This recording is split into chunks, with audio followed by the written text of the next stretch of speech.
Bienvenidos todos a otro video de Bienaventurados. Hoy continuamos con la serie Dimisal 2021 en colaboración con el Movimiento Juvenil Salesiano y la Pastoral Juvenil Salesiana de Venezuela.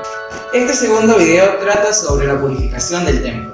Y sin más nada que hablar, saca tu cuaderno personal, purifícate y restáurate, que así comenzamos.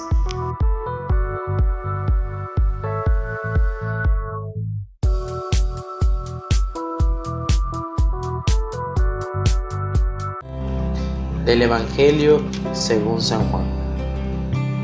Se acercaba la Pascua de los judíos y Jesús subió a Jerusalén. Encontró en el templo a los vendedores de bueyes, ovejas y palomas, y a los cambistas sentados detrás de sus mesas. Hizo un látigo con cuerdas y los echó a todos fuera del templo junto con las ovejas y bueyes. Derribó las mesas de los cambistas y desparramó el dinero por el suelo.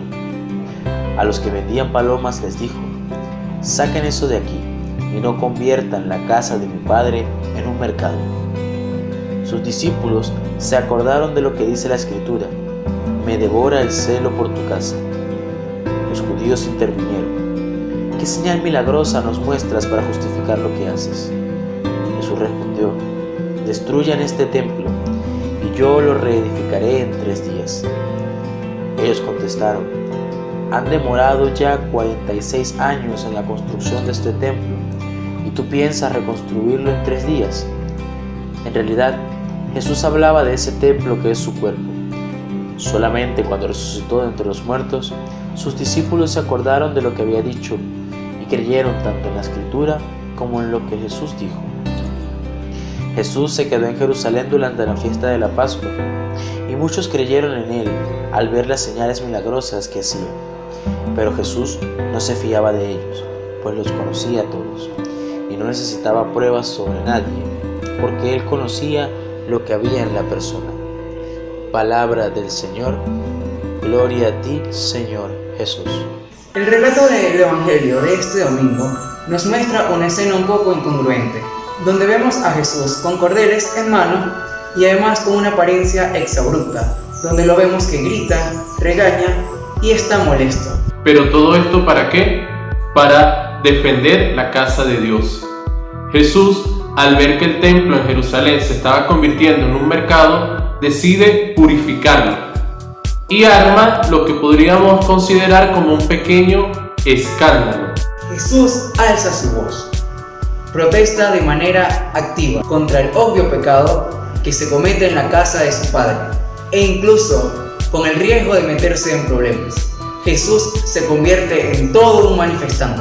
La Iglesia respeta la autonomía política, pero no se queda al margen, no puede hacerlo.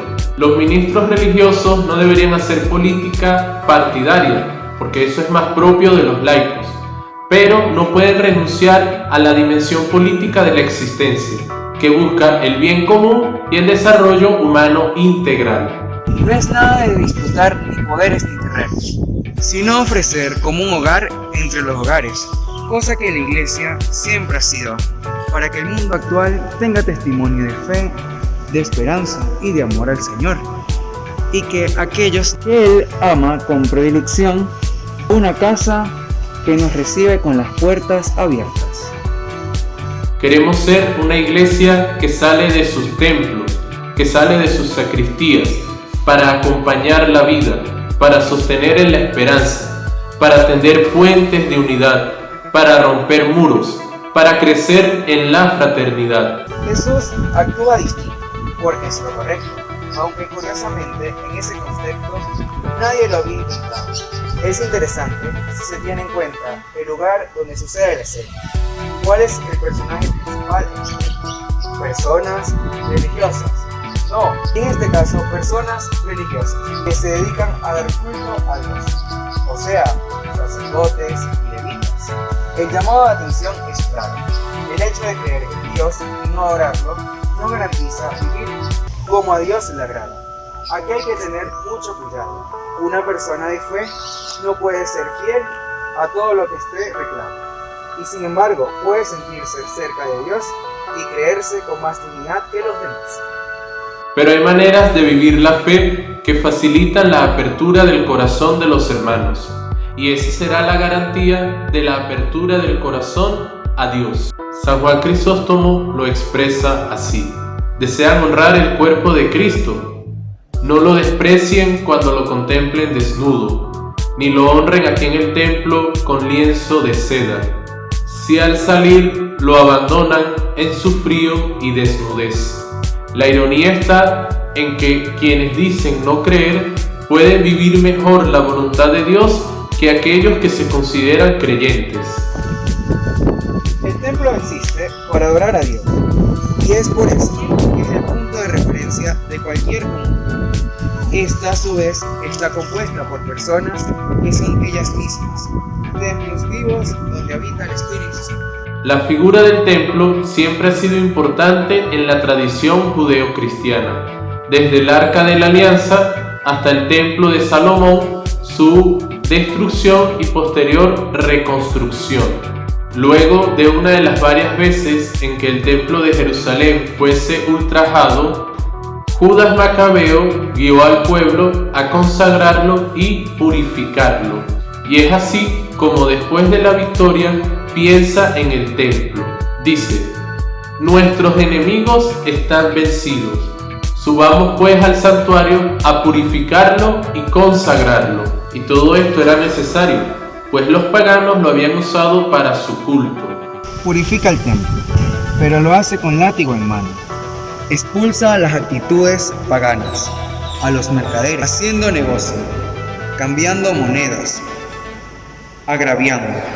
Les recuerda a todos que el templo es un lugar sagrado, un lugar de adoración, y nosotros debemos entrar allí en la sacralidad que nos lleva a la adoración. La morada de Dios trasciende, llega a ser templo vivo. Jesucristo es el templo, y es por eso que al ser interpelado en busca de una señal, Él responde tajantemente diciendo: destruyan este templo y en 3 días lo reconstruiré. El templo debe ser purificado y restaurado. Los judíos no destruirán un templo de piedra y argamasa. Van a destruir y a dar muerte a Jesús, el templo vivo. Pero este resucitará al 3er día. San Pablo nos dice que somos templo del Espíritu Santo. Yo soy un templo. El Espíritu de Dios está en mí.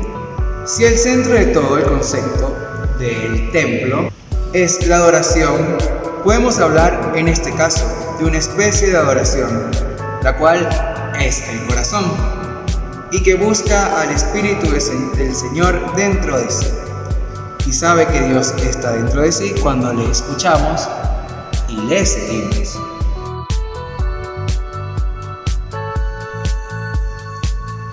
Obviamente, nosotros también debemos purificarnos constantemente, porque somos pecadores.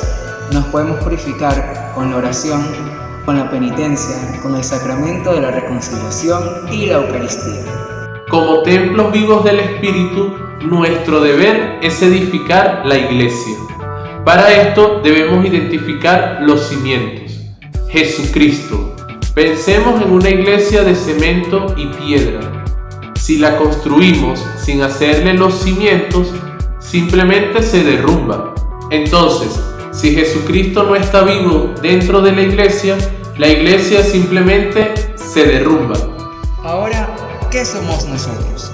Nosotros somos las piedras vivas de esa edificación, todas ellas diferentes, con un borde áspero, con una abolladura, pero de algunas formas todas bien unidas y acopladas. Nuestras diferencias son la riqueza de la iglesia.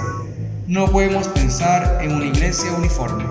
En nuestro interior habita el Espíritu y debemos conocerlo. Debemos respetar nuestro templo y purificarlo y consagrarlo. Debemos respetar la casa de Dios como casa de oración y adoración. Somos discípulos misioneros salesianos y la Cuaresma se presta para la purificación y consagración de nuestro templo. Ayuno, caridad y oración.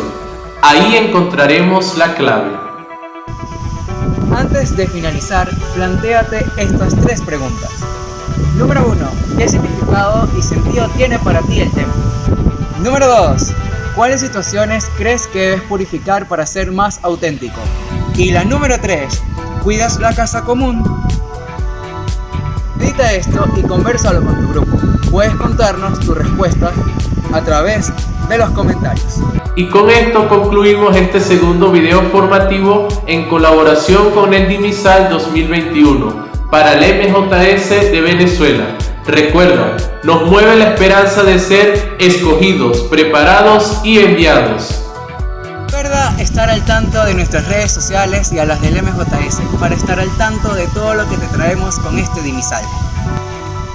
Yo soy Joneiber Suárez.